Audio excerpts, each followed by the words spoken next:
విపత్తులు రకాలు. విపత్తు అనే పదం ఫ్రెంచ్ భాషకు చెందింది.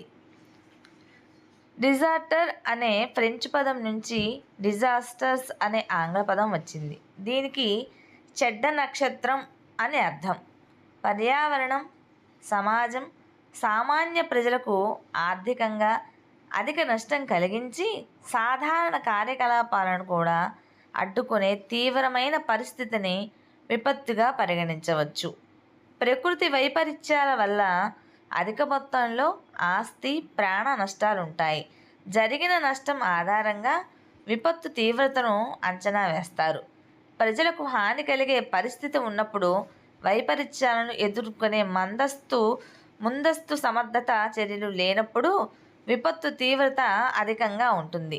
విపత్తు సందర్భాల్లో ప్రజలు ప్రమాదకరం లేదా సున్నితమైన స్థితిలో ఉన్నప్పుడు నష్టం ఎక్కువగా ఉంటుంది. విపత్తును ఎదుర్కొనే సామర్థ్యము ఎక్కువగా ఉండి తక్షణ రక్షణ చర్యలు తీసుకున్నప్పుడు దీని ప్రభావం తగ్గించవచ్చు.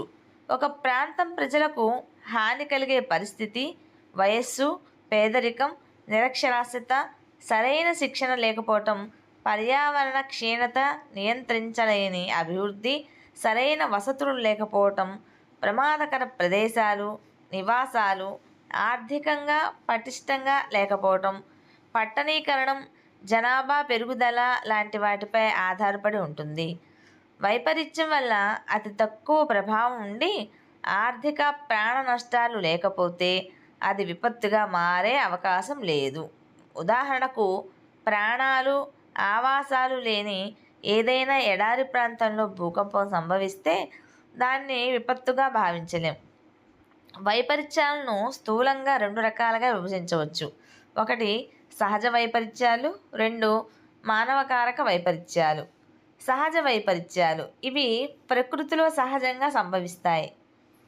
తుఫాన్లు, భూకంపాలు, అగ్నిపర్వతాలు బద్దలు కావటం, సునామీ, కొండ చర్యలు విరిగిపడటం, వరదలు, కరువు, చీడపీడలు ఎక్కువగా రావడం, ఇలాంటివన్నీ కూడాను సహజ వైపరీత్యాలుగా పేర్కొనవచ్చు. మానవకారక వైపరీత్యాలు సరైన రక్షణ చర్యలు చేపట్టకపోవడం, ఆనకట్టలు కూలిపోవడం, యుద్ధాలు, పరిశ్రమల నుండి విషవాయువులు, హానికర పదార్థాలు వెలువడటం లాంటి మానవ చర్యల వల్ల మానవకారక వైపరీత్యాలు సంభవిస్తాయి. వైపరీత్యాలను అవి సంభవించే ప్రదేశం, కారణమయ్యే స్థితి ఆధారంగా కింది విధంగా విభజించవచ్చు. భౌగోళిక సంబంధ వైపరీత్యాలు. భూకంపాలు, సునామీ, అగ్నిపర్వతాలు బద్దలు కాకుండా గనుల్లో మంటలు రావడం, ఆనకట్ట బద్దలు కావడం, కొండ చర్యలు విరిగిపడటం లాంటి వాటిని భౌగోళిక సంబంధ విపత్తులుగా పేర్కొనవచ్చు. నీరు, వాతావరణ సంబంధ వైపరీత్యాలు. తుఫాన్లు, టోర్నడోలు, హరికేన్లు, వరదలు, కరువు, వేడిగాలులు, మంచు చర్యలు విరిగిపడటం, సముద్రం వల్ల కలిగే కోత, వడగళ్ల వాన, గాలితో కూడినటువంటి వర్షం లాంటి వాటిని వాతావరణ సంబంధ వైపరీత్యాలుగా పేర్కొనవచ్చు.